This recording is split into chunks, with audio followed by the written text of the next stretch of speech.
new life on long legs. Being able to witness it, it really is one of the most amazing things.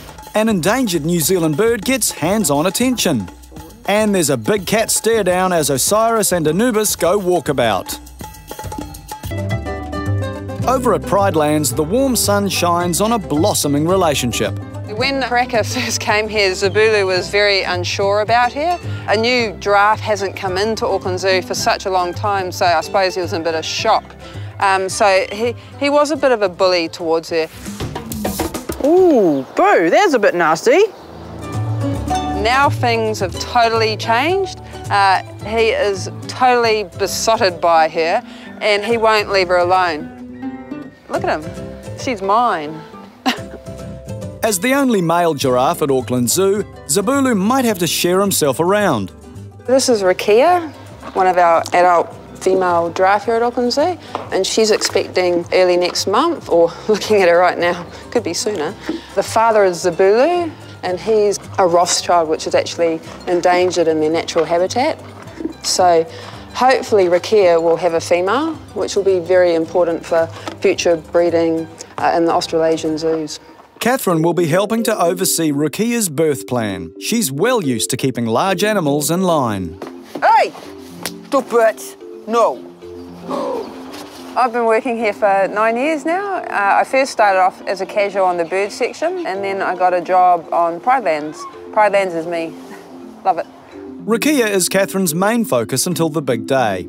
Giraffes wait 15 months for their babies to be born. Rukiya's been down this road before. Her first calf, unfortunately, we had to assist, and it didn't make it. Her second calf, Forrest, he's actually gone off to Australia Zoo. And then a few months ago, Jelani, he went off to Werribee at Melbourne. As happens naturally in the wild, Rukiya wants to be alone for the birth of her new baby. And she's already showing signs of wanting to shake off Karaka and Zabulu.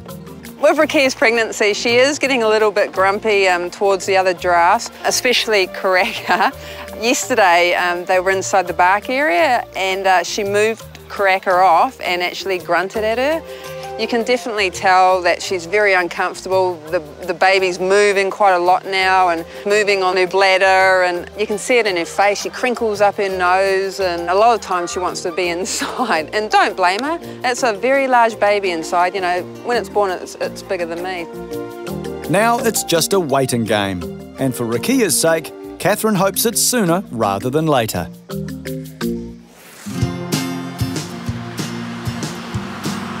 You could hardly have imagined a bleaker day, but nothing is about to dampen the spirits of Andrew, who's on a very special assignment for Auckland Zoo.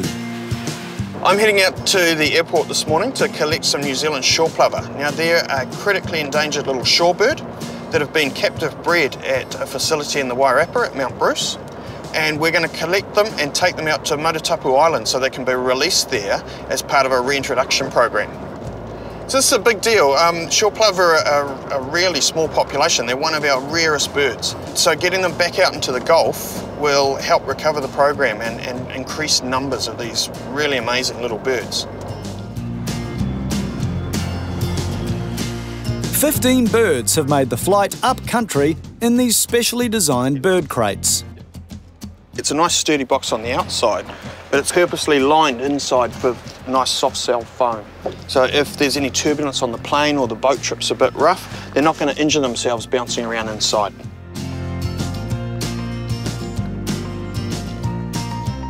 The next leg of their journey is by sea. Once the plovers get to Mautatapu, they go into a holding aviary. Then, after a week, it's the island life for good.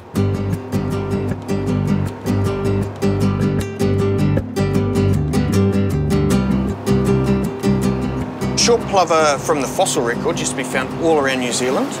I was reading something recently where they were last seen down in Dunedin in about the late 1800s. So it's really neat to be bringing these guys back into the Gulf. And with the work of DOC and different community groups in creating these pest-free islands, we'll release the birds here on Mautatapu, but we've also got Motuihe and Rakino and Browns Island nearby that'll create great habitat for these guys to really grow their population, breed and repopulate the Auckland Gulf.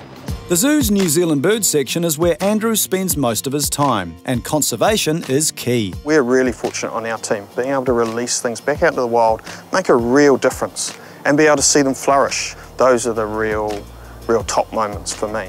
With only 200 shore plover left in the wild, these 15 are simply priceless. They're joining another group of birds already released on Motutapu Island, bringing the grand total to 30 in this one location. I guess one of the neat things about shore plover, they're only a little bird. They're about half the size of a dock chalk, about 60 grams, but they've got tons of personality, you know, and come breeding time, they're so into protecting their territory from their neighbours that you just really see them when you're out in the wild. So it'll be fantastic when the numbers build up here to just be seeing these guys all being vocal and telling their neighbours to stay away, rearing their chicks on the beach. One of Africa's icons, the cheetah, is another beautiful animal that's a threatened species. With only 12,000 left in the wild, even the world's fastest land animal can't outrun the challenges posed by man.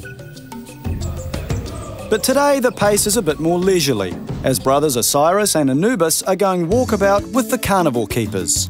If anybody could let us know if there's anything going on, that would be awesome. Thank you. Annika, Emma and Sandra make this jaunt a regular part of the cheetah's varied routine. The reason that we put the radio call out is just to make the zoo aware that we're out with the cheetahs. The zoo's a real busy place in the morning. We have catering trucks, we have zoo staff and vehicles, we've got construction. So it's really just making sure that these guys are going to be safe in the areas that we go to. The group has the zoo all to themselves, at least for an hour until opening time. Getting the cheetahs out is all about getting the stimulation for them, both mental and physical, for both sets of animals. All the animals get to see the cheetah as well as them getting to see the baboons, the tortoises, the elephant, and so that's what's so fabulous about getting them out. But encountering other animals can bring tense moments too, especially when it involves fellow felines. Are there lions in there? I don't know. Yes, there are. They're watching you.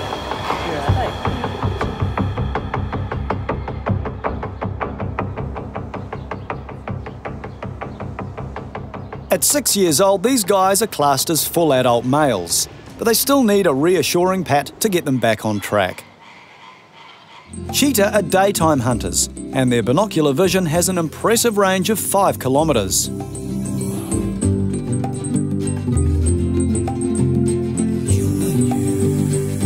These guys do love to run, so we do let them off in the cheetah paddock.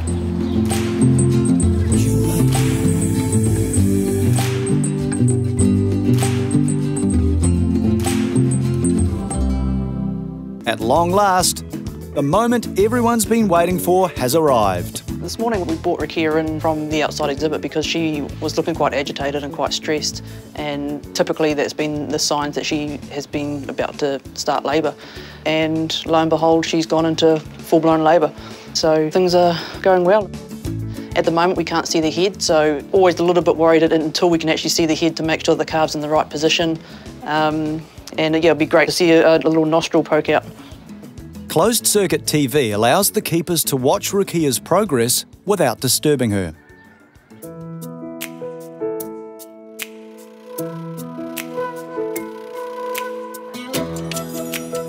Everybody is excited and confident the new baby is very close. I think it's a female calf because it's got girly feet. The team keeps it quiet to avoid Rukiya becoming distracted or stressed. She's a big, strong push. She's still contracting. With the head now emerging, Nat knows the calf is in position for delivery. Bets are on as to how long the rest will take.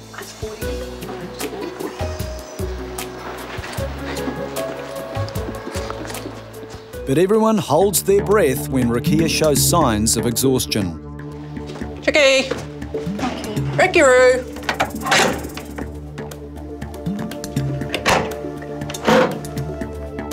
What are you doing? Trays are full. Looked like she was about to go down.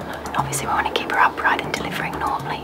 If she goes down, she may end up needing assistance. So Nat just sort of gave her a little rouse so she'll stay up on her feet.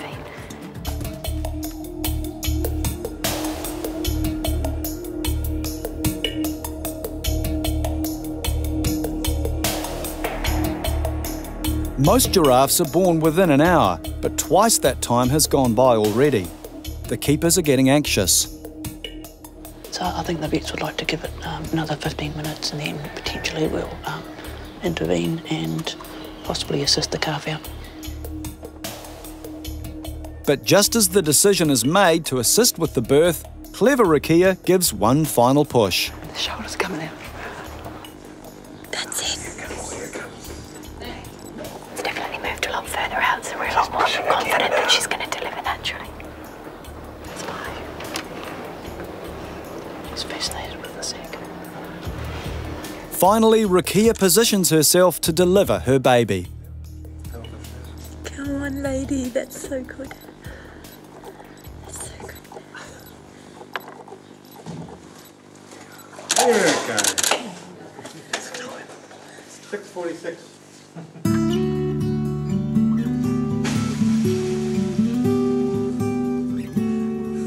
The 30th giraffe calf in the zoo's 90-year history is brought into the world. It's a small miracle and a huge relief.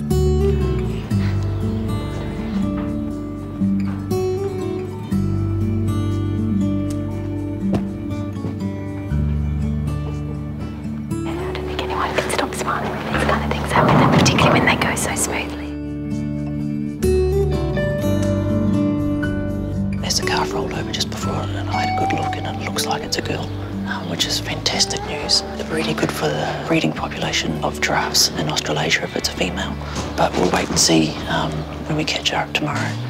Rukiya's done an amazing job.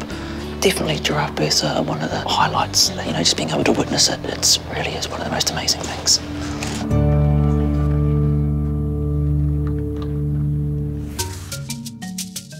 Meanwhile, out on the Hauraki Gulf Island of Motutapu, another special delivery has already been made. Before his 15 critically endangered shore plover hit the beach, Andrew wants to check up on the birds that were released a few weeks ago.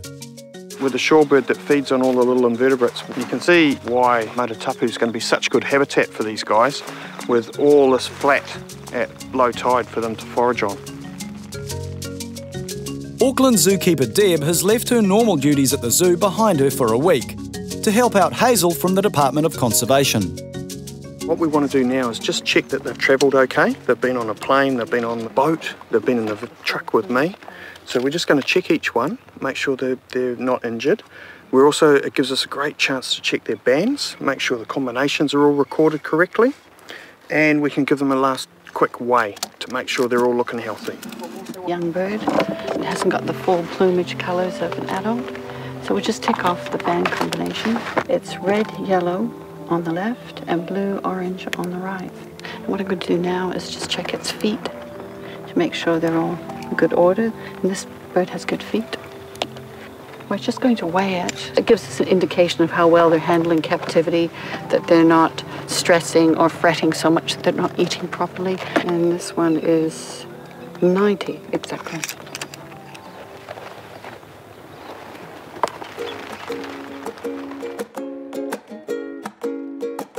After they've been transferred and handled coming out of the box, the birds really want to tidy their feathers up. So it's really usual to see them shoot straight down to the bird bath, have a good bathe, and then a really good preen to straighten all their feathers out. The new arrivals have caused quite a buzz on the island. The release birds are coming to check out their new neighbours. We've getting a lot of them coming up from the beach to the end of the aviary to have a good look. Over the next few days, the zoo team will monitor both populations of shore plover, keeping a close eye on their feeding and nesting sites. It's a long-running project. We're looking at releasing up to 30 birds per year for the next 5 years. But by then we should have, if it's successful, some really good breeding here on Motutapu. With research, we've learnt why animals have disappeared in New Zealand.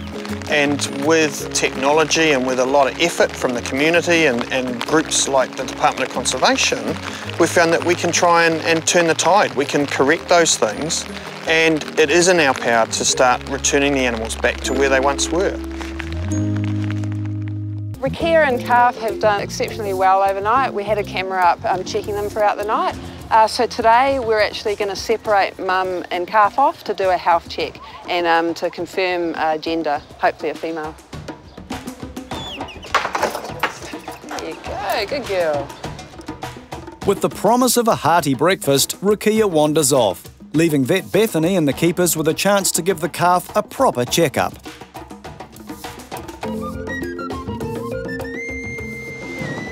Okay, that's great. She sounds really good, so I don't think there's any issues with her delivery.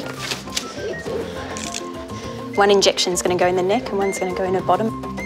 2 little jabs, one for inoculation and one more for the microchip every giraffe carries for ID. Oh, she's tough skin. Okay, that umbilicus looks really good. Yep, and it's a girl, as we suspected. Yeah. It's a girl. We're going to get out of here now. It's been long enough, and we're going to get Rukiya back in here, so as soon as we can.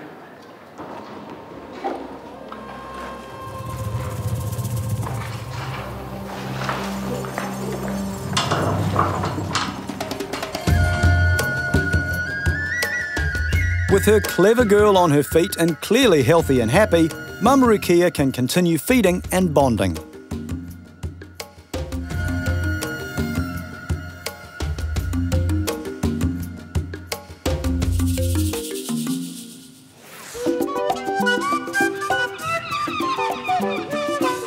Behind the scenes, animals at Auckland Zoo all get a chance at regular exercise.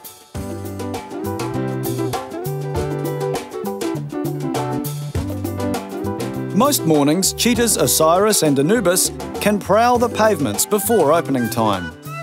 Another benefit of this special exercise is one-on-one time with their keepers. It helps for us to form that bond so that they have that confidence in us, and that when they go out, there's that huge amount of trust there between us. Sandra's worked with the cheetahs since they arrived from South Africa in 2006. Obviously, for members of the public who think that every spotted cat looks the same, like our fingerprints, the spots are very different on each cat. I think if Osiris was a human, he'd be a bit like a hippie, sort of new age. I'm lovely. He could stare off and daydream for hours. Anubis is more highly strung, a bit nervous. He's always the lookout guard. He's always worried about what's going on. They're both very good-natured. We're very lucky that they are both so lovely. Behind-the-scenes Zoom tours allow members of the public to get up close and personal with Osiris and Anubis. One day the plan is to expand on the Zoom tours. With time and lots more training, the cheetahs could take their daily walks with the public around, adding yet another attraction to the zoo.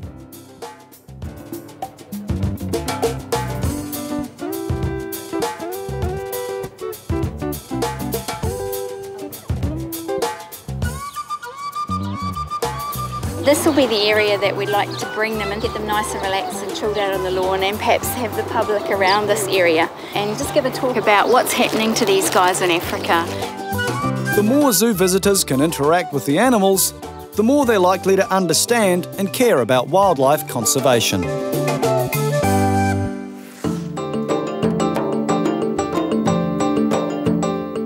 Not far from the cheetahs and their laid-back lives, another nervous animal is taking her first steps in the big, wide, tall world. Her first day out today, very exciting. Everything today depends on how Rukiya reacts.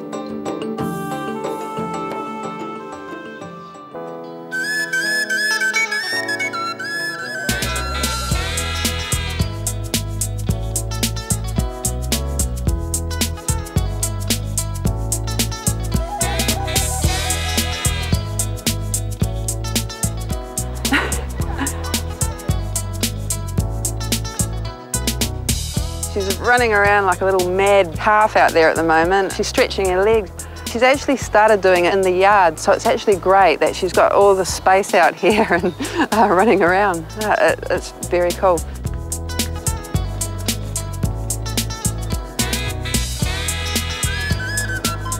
We've finally named Rukiya's calf Nakuru. It's a place in Africa where Rothschild giraffe are from. It's a pretty cool name.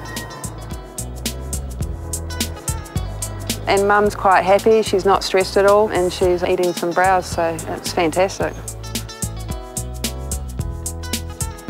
Overall, this has been actually the best calf first day for me, actually. Rukiya came straight out with calf and she was eating, and Nakuru had a lovely time out here running around and stretching her legs. So overall, it's been fantastic.